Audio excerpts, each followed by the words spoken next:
ओम शांति। 24 जनवरी 1969 अव्यक्त बाप दादा के महावाक्य हैं। समर्पण की ऊंची स्टेज, श्वासों श्वास स्मृति। अव्यक्त स्थिति में स्थित होकर अव्यक्त को व्यक्त में देखो। आज एक प्रश्न पूछ रहे हैं। बाबा ने पूछा, सर्व समर्पण बने हो? बच्चों ने कहा, सर्व समर्पण है ही। ये सभी का विचार है या और कोई और विचार है? सर्व समर्पण किसको कहा जाता है? सर्व में ये देह का भान भी आता है। देह ले लेंगे तो देनी भी पड़ेगी, लेकिन देह का भान तोड़कर समर्पण बनना, आप क्या समझते हो? देह के अभिमान से भी संपूर्ण समर्पण बने हो? मर गए हो या मरते रहते हो? देह के संबंध और मन के संकल्पों से भी तुम देही हो। ये देह का अभिमान बिल्कुल ही टूट जाए, तब कहा जाए सर्व समर्पणमय जीवन। जो सर्व त्यागी सर्व समर्पण जीवन वाला होगा, उसकी ही संपूर्ण अवस्था गाई जाएगी। और जब संपूर्ण बन जाएंगे तो साथ जाएंगे। आपने शुरू में संकल्प किया था ना कि बाबा जाएंगे तो हम भी साथ जाएंगे, फिर ऐसा क्यों नहीं किया? ये भी एक स्नेह है और संग तोड़ एक संग जोड़ने की ये चैन है, जो अंत समय की निशानी है। जब कहा था तो क्यों नहीं शरीर छोड़ा?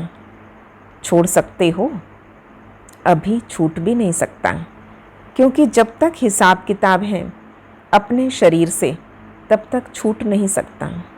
योग से या भोग से हिसाब किताब चुकतू जरूर करना पड़ता है।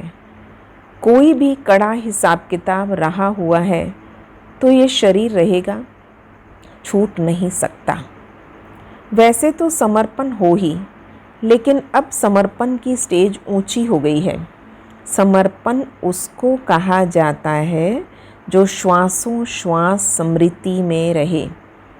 एक भी श्वास विस्मृति का ना हो, हर श्वास में स्मृति रहे। और ऐसे जो होंगे उनकी निशानी क्या है? उनके चेहरे पर क्या नज़र आएगा? क्या उनके मुख पर होगा मालूम है? बच्चों ने कहा, हर्षित मुख। बाबा ने पूछा, हर्षित मुक्ता के सिवाय और भी कुछ होगा? जो जितना सहनशील होगा उसमें उतनी शक्ति बढ़ेगी। तो जो श्वासों श्वास स्मृति में रहता है उसमें सहनशीलता का गुण जरूर होगा। और सहनशील होने के कारण एक तो वो हर्षित होगा, दूसरा शक्ति दिखाई देगी उसके चेहरे पर, निर्बलता नहीं होगी।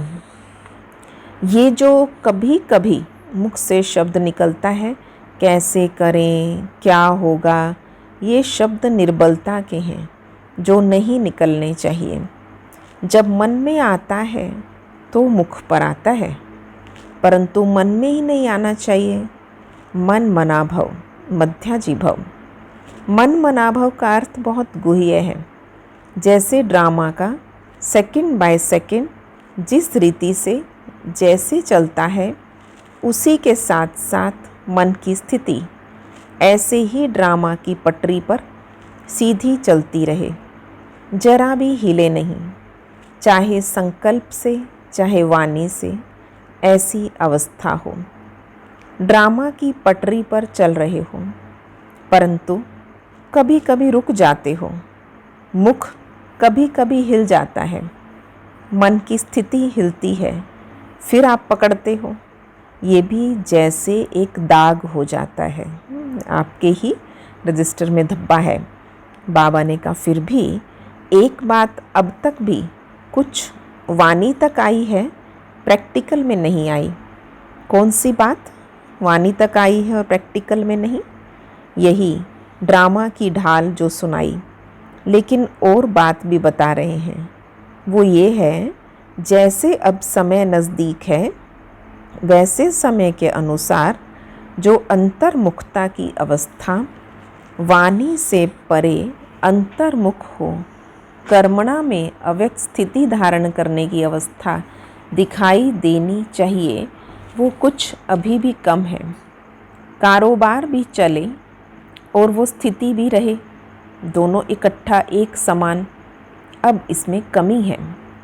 अब साकार तो अव्यक्त स्थिति स्वरूप में स्थित है, लेकिन आप बच्चे भी अव्यक्त स्थिति में स्थित होंगे तो अव्यक्त मुलाकात का अलौकिक अनुभव कर सकते हो। एक मुख्य बात और भी है, वर्तमान समय ध्यान पर देते हैं जो तुम्हारे में होनी चाहिए। वो कौन सी? कोई को आता है? जो मुख्य साकार रूप में कहते थे अमृत वेला उठना। अमृत वेले का वायुमंडल ऐसा ही रहेगा। साकार में अमृत वेले बच्चों से दूर होते भी मुलाकात करते थे, लेकिन अभी जब अमृत वेले चक्र लगाने बाबा आते हैं तो वायुमंडल ऐसा देखा नहीं। क्यों थक गए हो? इस अमृत वेले के अलौकिक अनुभव में थकावट दूर हो जाती है, परंतु ये कमी अभी देखने में आती है। ये बाप दादा की शुभ इच्छा है, जल्दी से जल्दी इस अव्यक्त स्थिति में हर एक बच्चा अनुभव करे। वैसे तो आप जब साकार से साकार रीति में मिलते थे तो आपकी आकारी स्थिति बन जाती थी। साकार ब्रह्मा बाबा से मिलते थे और फरिश्ते वाली फीलिंग आती थी। अब जितना जितना अव्यक्त आकारी स्थिति में स्थित होंगे उतना ही अलौकिक अनुभव करेंगे। ओम शांति।